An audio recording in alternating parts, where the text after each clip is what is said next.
Consejos para el fondo de maniobra.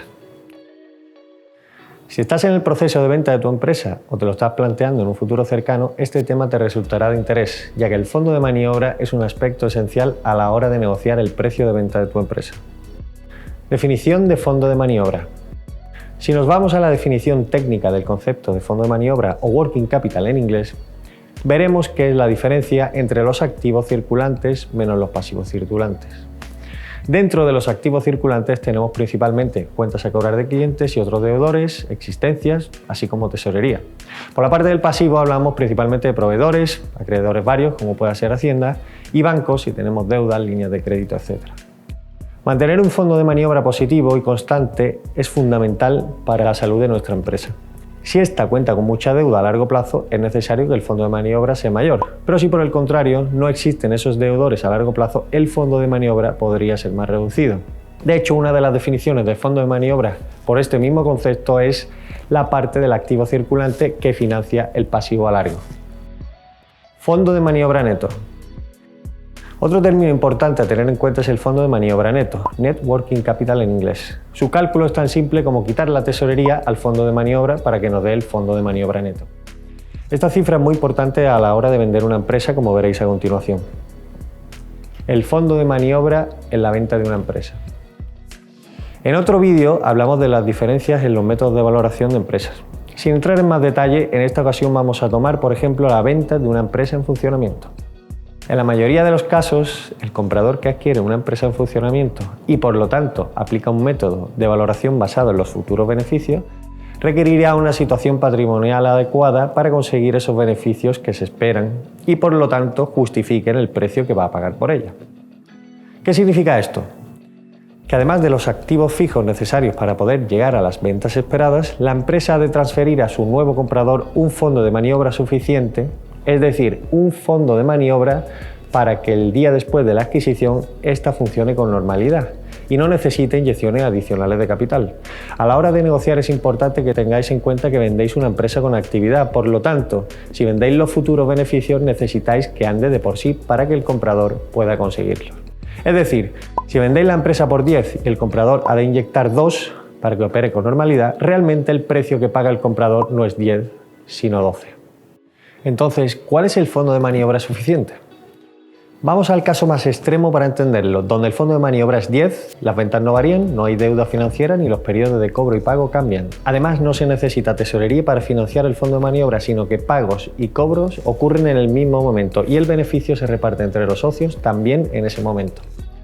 En este caso tan simple, a la hora de vender la empresa estaría bastante claro. El fondo de maniobra suficiente es el que tiene la empresa en cada momento, por lo que no hay que realizar ningún ajuste de precio. Si este es de 10, esta sería la cantidad a pagar el día de la operación. En este hipotético caso, el fondo de maniobra es igual al fondo de maniobra neto, pero si no se reparten beneficios cuando ocurren, empezaría a haber diferencias entre fondo de maniobra y fondo de maniobra neto a medida que se generan beneficios y consecuentemente aumenta la cuenta de tesorería. ¿Qué ocurre si mi empresa tiene excesos de tesorería por beneficios no distribuidos o aplicados a inversiones? Buena pregunta. Es justo decir que la mayoría de las empresas beneficiosas funcionan con un cierto exceso de tesorería. ¿Por qué? Lo primero es que no se suele repartir a diario el beneficio neto, sino que suele repartir una vez cerradas las cuentas del ejercicio anterior. Pero es que además muchísimas empresas no cotizadas de capitalización media no reparten anualmente, sino que acumulan reservas. Esto es en parte común en la cultura española y europea, a diferencia de la americana, donde el reparto de dividendos es el motor principal de la actividad empresarial. Además, nos hemos encontrado con un entorno turbulento desde hace mucho tiempo, donde la anterior crisis se caracterizó por la falta de crédito, lo que hizo que las empresas aumentaran las cuentas corrientes como medida de precaución. Todo esto hace que habitualmente nos encontremos con empresas con exceso de tesorería y a veces excesos muy abultados debido a lo que acabamos de comentar, llegando incluso a casos donde la negociación de este exceso de tesorería es mayor y más importante que la del propio negocio. Esta negociación os la podéis ahorrar si lleváis a cabo los pasos adecuados. En estos casos, ¿a quién corresponde este exceso de tesorería que hay en la empresa? No hay una respuesta única y desde luego este es uno de los puntos fundamentales de negociación en la compraventa de una empresa. Existen 3 principales casos que os podéis encontrar. El primero, debt free, cash free. Este caso es muy fácil de calcular ya que al total de la tesorería se le resta la deuda bancaria. A la cantidad resultante, de ser positivo, se lo lleva la parte vendedora como mayor precio y de ser negativo se le resta. Este es el caso más beneficioso para el vendedor, no solo por la facilidad de su cálculo, sino porque es de la manera que más dinero puede repartirse en concepto de exceso de tesorería. Normalmente el reparto de este exceso se acuerda a fecha del cierre de la operación, pero también puede darse en otra fecha. 2. Exceso de tesorería sobre fondo de maniobra normalizado. En este caso, se estima el fondo de maniobra medio normalizado tomando los últimos 3-5 años. Suele calcularse teniendo en cuenta la proporción respecto a las ventas, ya que son dos magnitudes que van inevitablemente relacionadas. No hay una respuesta única ni fórmula única para todas las empresas respecto a este cálculo y, de hecho, como os habréis imaginado, en todos los casos hay un factor variable y subjetivo que lleva horas y horas de negociación entre las partes. Sobre todo si la cantidad es material respecto al precio total pactado. El trasfondo de este cálculo es que el comprador no necesita inyectar más capital del que se deja en la empresa para que ésta opere con normalidad.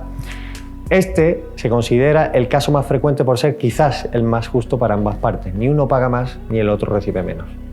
3. El precio que se pacta es cerrado, es decir, sin ajustes en el fondo de maniobra. El exceso o defecto de tesorería lo soportará o se beneficiará el comprador. Todo es negociable, pero hay que estar preparado y contar con las herramientas adecuadas en este respecto. Pero sobre todo contar con alguien que te asesore. Si quieres ampliar información, no dudes en contactar con nosotros.